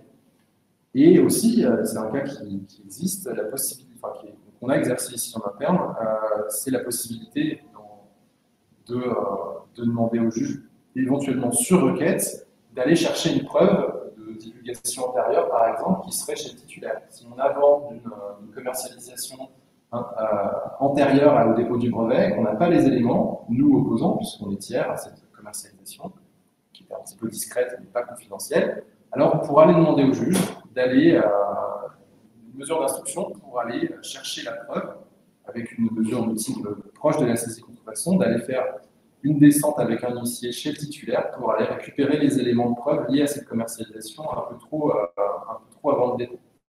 C'est possible et on l'a déjà obtenu. Voilà. Ça, c'est quelque chose qu'on pourra faire en recours et qu'on ne pouvait pas faire devant la décision d'opposition. C'était assez intéressant de le mentionner, outre tous les autres moyens, toutes les autres mesures d'instruction qui permettent d'administrer la preuve de manière beaucoup plus libre que devant la commission d'opposition. Si on passe maintenant sur un autre aspect de la procédure civile qui a un impact sur le recours suite à opposition INPI, c'est la question des interventions. On a vu très rapidement, les interventions du contrefacteur ne sont pas prévues en opposition devant l'opposition. Mais en procédure civile, tout le monde se réserve d'un intérêt à agir, et là on retrouve l'intérêt à agir, tout le monde se réserve d'un intérêt à agir, peut intervenir dans une procédure judiciaire. Donc le contrefacteur potentiel pourra intervenir, mais éventuellement même un concurrent qui n'aurait pas justifié une procédure en contrefaçon qui a été lancée à son encontre. Donc même avant d'être considéré comme d'être attrait en contrefaçon, le contrefacteur pourra intervenir. Ça c'est du côté, j'allais dire, tiers, mais du côté titulaire et dépendance, le licencié pourrait aussi vouloir, si le licencié qui tient vraiment à sa licence et qui tient vraiment au brevet, qui lui réserve des parts de marché substantielles, pourrait intervenir au soutien du titulaire pour avoir voix au chapitre et également présenter et répondre aux objections qui sont présentées à l'encontre du brevet. Alors bien sûr, il ne devrait pas pouvoir présenter des requêtes subsidiaires, mais il pourra se battre à côté du titulaire quand même, en ayant son tour de parole et ses propres conclusions. Et je parlais du licencié, mais on a aussi indiqué le distributeur exclusif, pourquoi pas, puisque le distributeur exclusif peut subir les conséquences négatives d'une contrefaçon.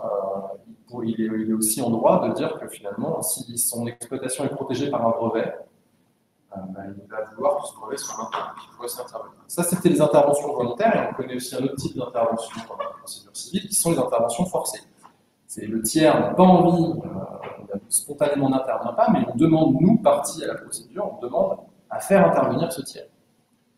Par exemple, un titulaire qui a acheté un brevet, qui se révèle peut-être un peu bancal, ou qui a du mal à passer l'opposition, pourrait peut-être appeler en garantie son cédant, celui qui lui a vendu le brevet, pour qu'il vienne soutenir le brevet avec lui, et à mettre des moyens, et éventuellement même, puisqu'il y a un lien de connexité entre les deux éléments, même faire traiter de la garantie directement par le juge de la cour d'appel au moment où il décide sur le brevet est-il valable ou pas.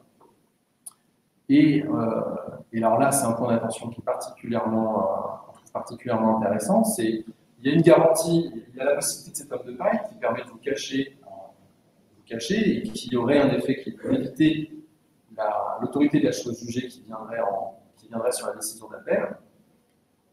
Il serait pas inenvisageable, si on a des éléments de preuve suffisants, de faire intervenir celui qu'on suspecte être derrière l'homme de paille, de sorte à finalement lui rendre opposable l'arrêt sur opposition et que cet homme de paille démasqué se retrouve avec finalement ce recours qui lui soit opposable, c'est-à-dire un jugement, un arrêt de la Cour d'appel qui déclare que le brevet est valable et que cet homme de paille démasqué ne pourra plus contester devant un juge judiciaire avec une demande en nullité. Donc ça, c'est à voir ce qui sera permis. C'est assez intéressant de mentionner ce que permettrait l'ouverture des interventions. Alors, j'ai une question de Philippe Soares. Est-ce qu'une tierce opposition sera possible après décision de la Cour d'appel? Donc ça supposerait à la tierce opposition, oui, la tierce opposition, c'est un moyen de recours extraordinaire qui est ouvert de manière générale à toute décision judiciaire. Donc effectivement, il n'y a aucune raison que la tierce opposition, c'est un faux ami quand on est dans le domaine des brevets. Donc cette tierce opposition, c'est-à-dire je m'oppose à la décision, à l'arrêt rendu en tant que tiers à cette décision ou arrêt, oui, il n'y a aucune raison que ce soit fermé. On se rattache au principe de procédure civile générale. D'ailleurs, c'est ce qui nous permet de dire que les interventions sont possibles. Voilà. Je passe à les interventions, voilà, c'est traité. Et enfin, la question du renvoi. On connaît à l'OEB des renvois en division d'opposition, mais on a en division d'opposition, et on n'a absolument pas ça, c'est important de le dire, on n'a absolument pas ça, on n'a pas cette logique en cours d'appel. Puisqu'on peut traiter complètement du litige et puisqu'on peut renouveler complètement le litige avec de nouvelles pièces, de nouveaux moyens, la cour d'appel évoque complètement le contentieux de l'opposition, et donc ne renverra pas devant l'INPI. Alors, dans les textes, il y a la mention d'un renvoi, c'est pour ça qu'on voulait le mentionner, il y a une mention de renvoi, mais c'est un renvoi pour simple mise en conformité, en cas de révocation partielle. Donc, dans le cas où l'INPI ou la Cour d'appel considère que la revendication 1, 2, 3, 4, 5 ne sont pas valables, mais que le brevet peut être maintenu, la revendication du brevet peut être maintenue, la revendication 6, du brevet peut être maintenue, alors il faudra quand même avoir un fascicule propre. Et c'est dans ce cas-là qu'on a un renvoi devant l'INPI. Ce n'est pas un renvoi devant l'INPI de l'opposition, puisque c'est un renvoi vraiment formel, et l'opposant ne sera pas partie à cette procédure. D'ailleurs, le recours sera un recours de type administratif, certes devant la Cour d'appel, mais qui ne suit pas les principes qu'on a vus précédemment, donc les délais et autres. Et c'est un recours que du type. Si jamais le titulaire ne met pas bien en conformité, que le directeur de l'INPI rejette cette mise en conformité, seulement le titulaire pourra faire recours, et selon un principe de recours administratif sur décision du directeur de l'INPI classique, et pas selon les principes du recours à l'information qu'on vient de voir. J'en profite pour demander à Gérard la pratique des renvois avec le RPCR 2020, c'est particulièrement intéressant. Oui, merci beaucoup.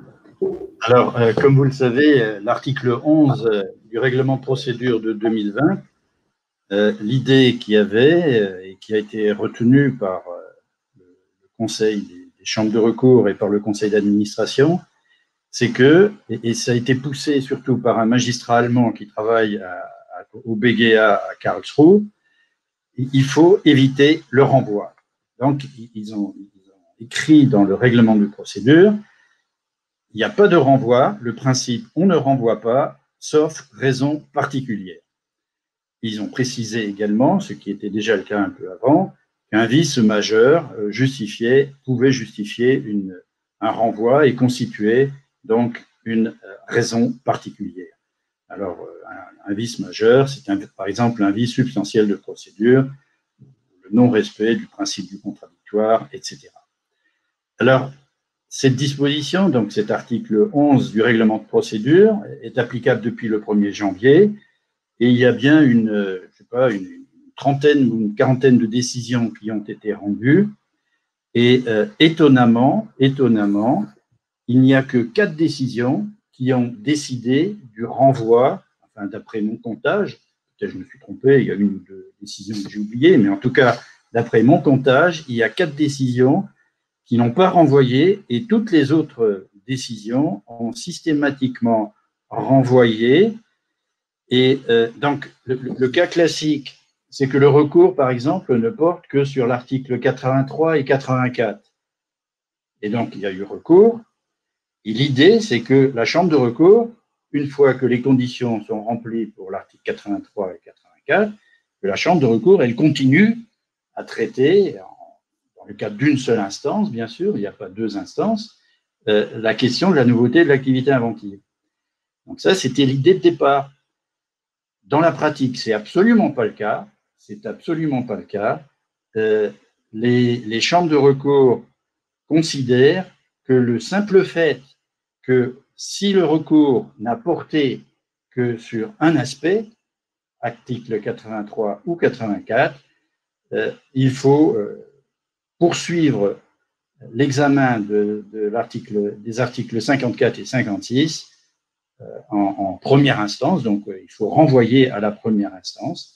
Et l'argumentation qui est retenue dans presque toutes ces décisions, c'est l'article 12.2 du règlement de procédure qui dit que la procédure de recours a pour objet premier la révision de nature juridictionnelle de la décision attaquée.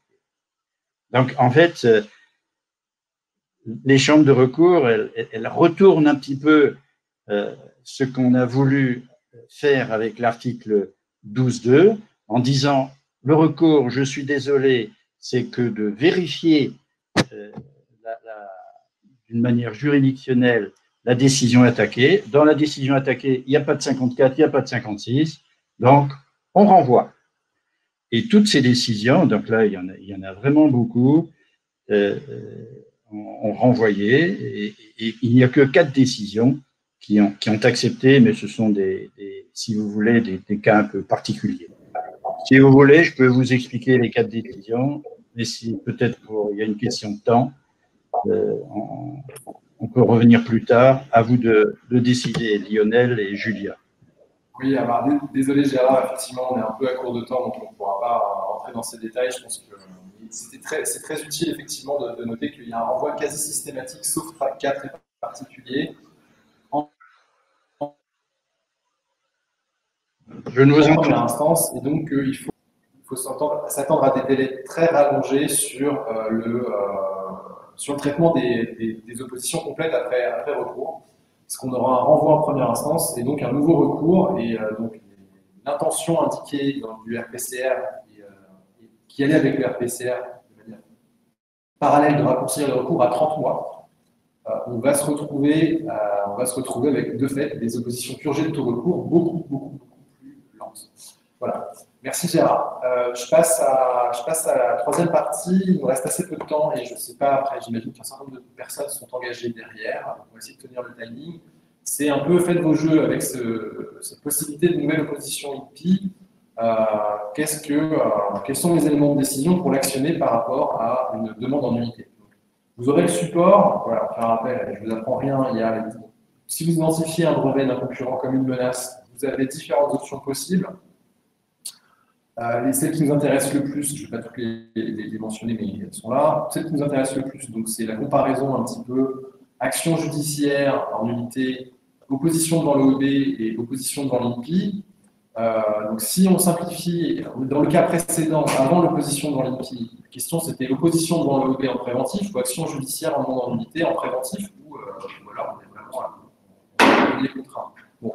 L'OEB, on est sur une opposition qui a un effet européen, qui est portée européenne. On n'a pas de risque formel d'autorité de la chose jugée, et on est effectivement sur quelque chose de moins cher et plus rapide. De plus, on a une pratique du tribunal judiciaire qui est d'accorder assez largement sursis lorsqu'il est demandé pour attendre l'OEB. 70%, c'est à peu près le chiffre qu'on obtient. Donc on a une espèce de primauté de fait de l'opposition au EB, et donc quand on a la possibilité, on est en pré-contentieux, quand on a le choix entre l'opposition devant l'OEB et l'action judiciaire devant l'unité, on choisit généralement l'opposition au EB. N'hésitez pas à me contredire dans les questions, mais voilà, c'est plutôt la pratique qu'on recommande. Maintenant qu'on rajoute l'opposition devant l'INPI, la question de la concurrence peut se poser. Si on compare que l'opposition EEB et l'opposition INPI, il faut mentionner quand même rapidement qu'il n'y a pas de sursis qui est prévu de l'opposition FR en attendant l'OEB, et l'OEB, bien sûr, n'attend personne. Donc, ça peut être un peu problématique parce qu'on a quand même le mécanisme de cessation des effets. C'est-à-dire qu'on pourrait avoir une opposition française sur donc, un premier dépôt, une opposition EEB sur un dépôt réflexe revendiquant la priorité, et dans le cas où ce brevet européen vient à survivre à l'opposition, il va faire cesser les effets du brevet français. Donc il n'y aura quand même pas tellement intérêt à continuer l'opposition. Mais ce n'est pas prévu dans les textes, il y a juste une souplesse qui est prévue, qui est la possibilité pour l'INPI de le faire. On espère qu'ils vont être assez convaincus qu'ils vont le faire, c'est le dernier point de cette slide. Si on a déposé l'opposition à l'OEB avant la délivrance française, donc on a un timing un peu inversé par rapport à la pratique. Alors on se pose la question, est-ce qu'il faut déposer l'opposition en France? Malgré le fait qu'il n'y ait pas de suspension prévue obligatoire, on pense qu'il faut le faire, parce que raisonnablement l'INPI devrait suspendre, et en tous les cas, il y aura un impact. Si le brevet est maintenu, le brevet européen est maintenu, il y aura une cessation des effets du brevet français, au moins en partie, donc ça va forcément impacter ce que va étudier l'INPI. Et si jamais le brevet européen est révoqué, la partie prioritaire, enfin le prioritaire français, il devrait ne pas survivre non plus. Donc on pourra reprendre les mêmes arguments qu'à l'OEB. En plus, on est moins contraint par la tardivité, donc on pourra reprendre des arguments même si on ne les avait pas soumis en opposition. Donc voilà, on recommande de faire ce double dépôt réflexe. Si on est dans une situation inverse et plus classique où c'est l'opposition française qui est possible avant la délivrance européenne, on vous recommande de ne pas anticiper, de ne pas s'empêcher de faire une opposition en Europe. Ou plutôt, on vous recommande de ne pas attendre l'opposition européenne et de faire une opposition en France dès le début, parce que si vous n'êtes pas maître de ce qui va se passer à l'OEB, et en particulier, le titulaire peut retirer la désignation FR. Donc il n'est pas garanti qu'il y aura une cessation des effets. Donc si vous voulez voir ce brevet gênant disparaître complètement en France, on vous recommande de déposer, dès que possible, une opposition, que ce soit en France ou à l'OEB. Et ne pas hésiter, quand l'opposition pour le deuxième brevet délivré arrive, à recopier l'opposition en essayant de limiter les coûts, même si la question de la gestion des traductions n'étant pas la même, il y aura peut-être une obligation de déposer tout en français en France, qui vous rajoutera un petit peu de coût par rapport à l'opposition européenne. Voilà, je suis désolé, on essaie de faire très rapidement pour ne pas vous mettre en retard. Maintenant, l'interaction opposition INPI par rapport à la demande judiciaire en nullité, ce qu'il faut retenir, c'est qu'il y a quand même un principe de primauté en quelque sorte, pas vraiment bien écrit, de la demande de nullité sur l'opposition. Si on a une demande de nullité qui est déjà en instance au moment où est formée l'opposition est suspendue à la demande de nullité. Ça, c'est dans le texte. L'INPI c'est une suspension obligatoire, pardon, une petite coquille. Et donc, de toute façon, c'est logique que la demande judiciaire ait cette sorte de primauté, parce qu'au final, le recours, lui, sera judiciaire et devant les mêmes cours d'appel que l'appel de la demande judiciaire en nullité. Donc, c'est un petit peu logique qu'il y ait cette primauté de la nullité. Et si on prend maintenant on prend en compte la limitation, cette primauté de la nullité est encore renforcée avec la prise en compte de la limitation. La limitation n'est normalement pas possible en opposition devant l'INPI, sauf dans le cas où on a effectivement une demande de nullité qui est pendante. Et alors là, la limitation redevient possible. Donc c'est bien la preuve que la demande en nullité a cette primauté sur l'opposition française. Donc ça étant posé, la question peut se poser, vous sera posée, je vais très vite si je déborde, la question vous sera posée en fait de choisir entre une opposition INPI et une action judiciaire en nullité. À un moment près. Alors, il y a trois éléments, il y a globalement trois éléments de choix. La maturité du litige, si vous êtes très en amont, si on est en pré-litige, si le litige est actif, c'est sûr que vous irez devant le juge, parce que la demande en contrefaçon sera devant le juge, parce que la demande en nullité finalement a la primauté sur l'opposition, parce que voilà, il vaut mieux être soigné par le chirurgien, comme dit François, il vaut mieux être soigné par le chirurgien que par le brancardier. Je vous dirais devant le juge. Et dans le cas d'un pré-litige, la question pourra vraiment se poser entre les deux. Est-ce que vous actionnez, vous faites un clear the way avec l'opposition, ou est-ce que vous faites un clear the way avec la non-anonymité? D'autres éléments de décision, d'abord au niveau, parce que c'est sans rentrer dans le fond du dossier, voilà, il y a trois éléments, le risque de représailles, les coûts et la durée, en comparatif. Donc forcément, à l'INPI, vous pouvez faire une opposition de paille, donc le risque de représailles est très limité. On peut suspecter qui y a derrière une paille, mais on n'est jamais sûr, donc ça limite vraiment la représaille. À l'inverse, devant le tribunal judiciaire, une demande en nullité appelle parfois, assez souvent, à un droit conventionnel en contrefaçon. Et vous exposez un peu.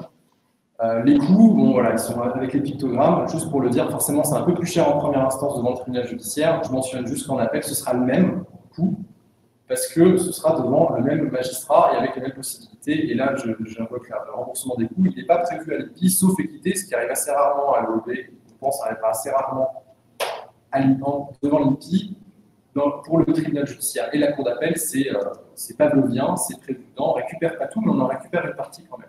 Et j'ai réindiqué les durées, je mentionne juste sur les durées que l'accélération est possible devant le tribunal judiciaire, ce qui n'est pas prévu devant l'INPI. Et c'est pas facile de l'obtenir, mais quand on l'obtient, on peut raisonnablement anticiper une demande en nullité sous 12 mois, traité sous 12 mois.